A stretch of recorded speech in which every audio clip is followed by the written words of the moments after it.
Breaking news with Based and Bougie. So, guys, the lion has finally been set free. No, guys, he literally looks like a lion.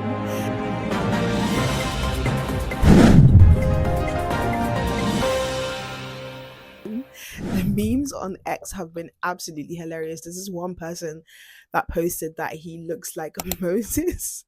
And then there was another person who posted that he looks like the guy from Home Alone. X is so funny, honestly. And what's even more hilarious is that you can see Tommy Robinson kind of having a laugh with them too.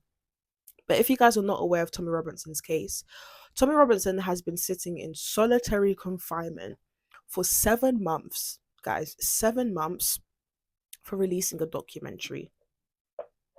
Meanwhile, Axel Redekabana, this demon, you can even see the devil in his eyes, who slaughtered 3 babies and traumatized so many other babies, okay, and teachers.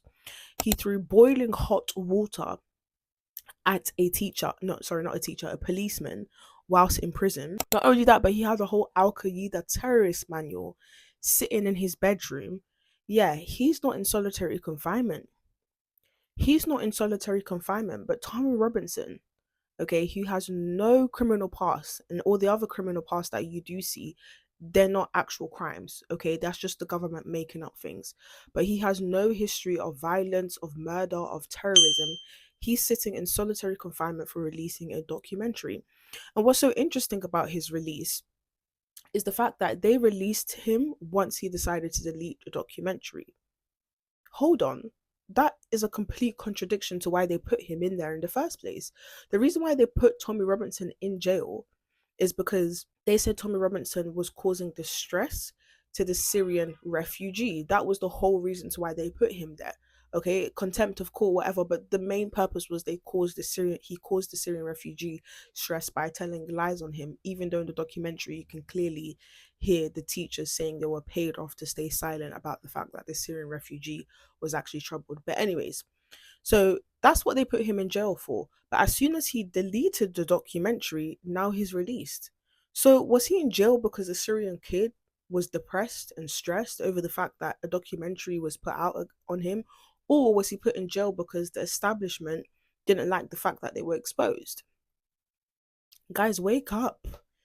Wake up. Okay? The establishment that is controlling this country is evil. I've never seen evil like this. Not only are they evil for putting him in solitary confinement for 7 months, not only are they evil for putting all these other people for simply tweeting, but they're evil for trying to get this young Syrian boy. Yes, he's a troubled guy, but he's still a boy, and just like painting him out and using him for the reason to why they want to chuck Tommy Robinson in jail. Meanwhile, they do not care about him, because if it was really about the Syrian refugee, Tommy Robinson would still be in jail. I hope you guys hear where I'm coming with this. But basically, it was never about the Syrian refugee. It was about protecting themselves and hiding their bloody hands. When coming out of jail, obviously Tommy Robinson, he had a cross, which was a very, very big statement. Obviously, when me and Ricky went to go visit him, he spoke quite a lot about his Christian faith and how he was visiting a pastor once a week. And yeah, he was just kind of coming to this awakening on how much God's hand has been on him. So seeing him out on the cross, me and Ricky literally texted each other. It was like, yeah, he's coming to the faith. It's not confirmed, but you can see that he's coming to the Christian faith. So when he came out, this is what he had to say.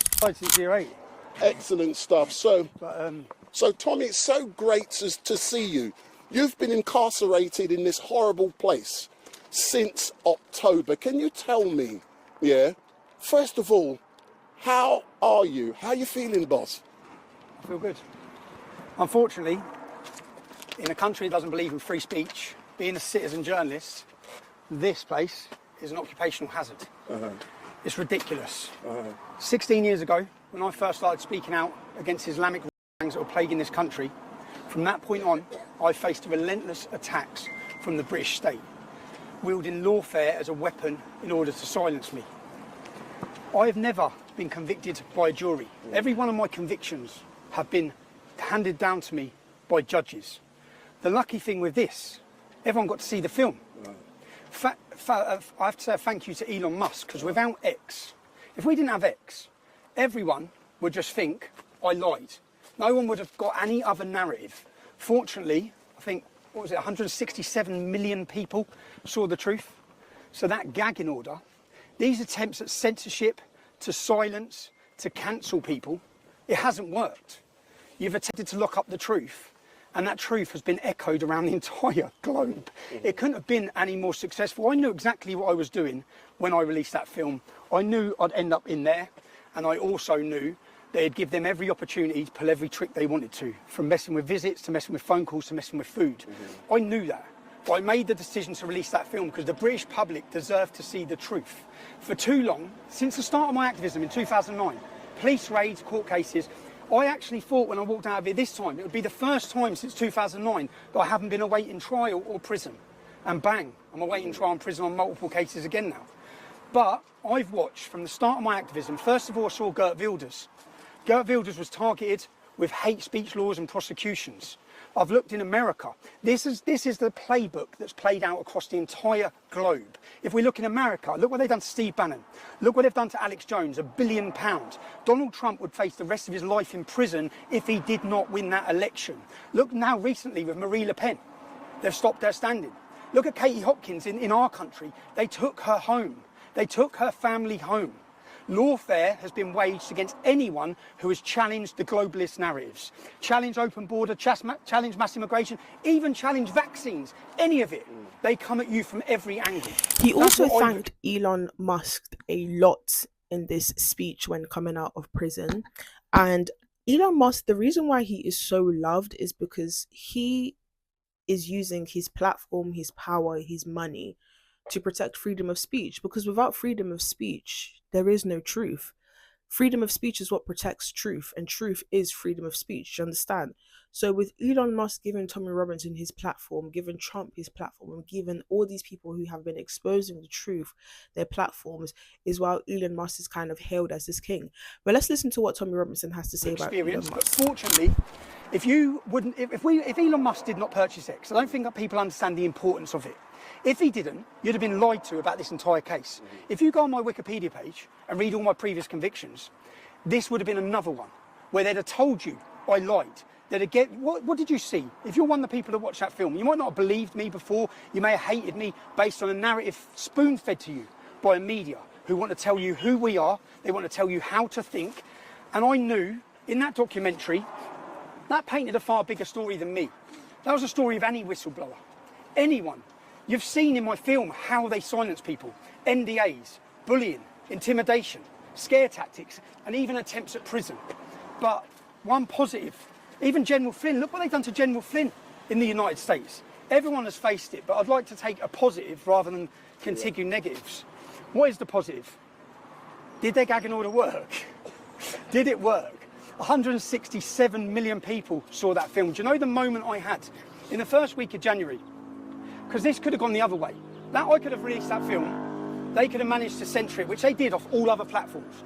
There's only X and Rumble. They're the only ones that they're not able to control. If Elon hadn't have bought it, no one would have seen that film. Everyone had been lied to, but instead 167 million people saw the truth. You saw how they weaponised the judiciary. You saw the corruption, the blatant evidence of the corruption that no media and no journalists have spoke about. And then the Attorney General made it clear I was going to face continued prosecutions. I would have had indefinite prison sentences for a film as a journalist. But the best moment for me when I was in there was when I heard that Elon Musk had shared the Britain documentary. The Rape Britain documentary series is the most important work I've done. They have attempted, before my activism in 2009, they'd successfully, for decades, covered it up. Who had covered it up? Politicians, police forces. In every constituency where those gangs had raped, they'd successfully managed to cover up.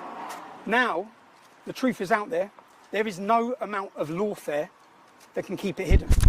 He also mentioned Keir Starmer in his speech and the hypocrisy of Keir Starmer. Here's the clip. June, you will be appearing in Westminster Magistrates Court charged with an offence. And what do you have to say to all of those people who will be coming down on the day to support you? You saw how they politicised the courts and the judiciary against me, but what you saw last summer was Keir Starmer and it's now been proven as lies. When the riot started, Keir Starmer came out and said it was the far right, it was the English Defence League. That's what the police and the government has said. Now, we now know, it's proven, there was no far right, there was no English Defence League. The English Defence League ended a decade before it. But what the bigger picture is that the mainstream media act as a weapon of our state. So when Keir Starmer said that, journalists from the Daily Mail travelled to my family holiday, where I was with 3 or 4 other innocent families enjoying a break. They photographed my family. They run a headline saying, instigating riots from his sunbed. Now, everyone knows I didn't instigate riots. There's no truth in that. But as the government was spreading one lie, the media step in to push that lie to the whole world. 10 million views that had. When that article went out, they photographed my children. They photographed my ex-wife. My family have death threats and serious threats of harm against them. They gave the location of where they were. That's not journalism. It's harassment, it's persecution, and they put a target on my family's back. And at that time, when they were blaming the far right, everyone saw how the courts were weaponised over a 48-hour period, where angry British citizens, justified anger, because £15 billion has been spent housing men who have invaded this nation. Many of them have left those hotels to commit terrorism, sexually assault. So the public are angry, the public are frustrated at what's happening in their country. They weaponised the courts. They locked up grandmas, granddads, mothers. These buildings are full of violent criminals.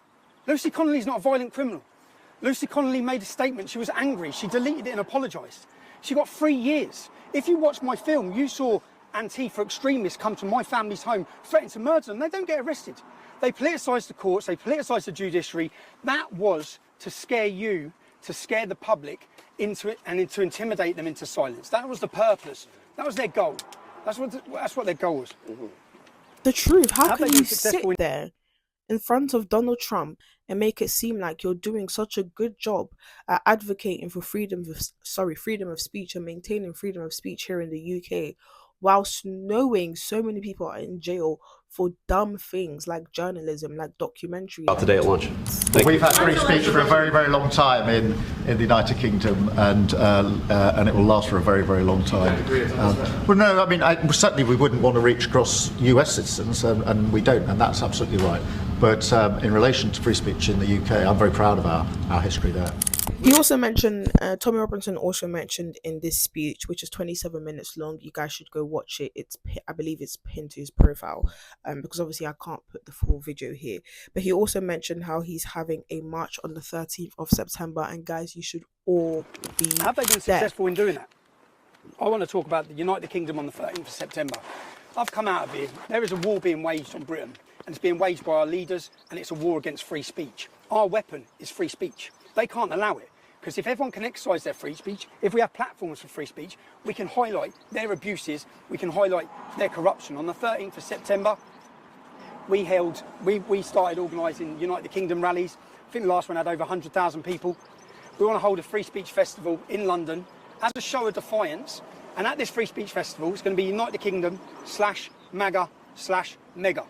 United Kingdom. Let me tell you guys something. The reason why people love Tommy Robinson isn't because has followers, isn't because he's famous, isn't because people like Elon Musk and Charlie Kirk celebrate him. The reason why people love Tommy Robinson is because he stands for all of the struggles that people are going through here in the UK, whether it's grooming, whether it's terrorism, whether it's journalists not being able to do their job, whether it's Christian persecution. Tommy Robinson is the voice for all these big issues that are going on here in the UK. And the fact that he's so fearless, like, you don't see him crying in those speeches. You don't see him barely complaining. He just took it in the chin. He literally, there's this part in the speech, I'm going to insert it. It couldn't have been any more successful. I knew exactly what I was doing when I released that film.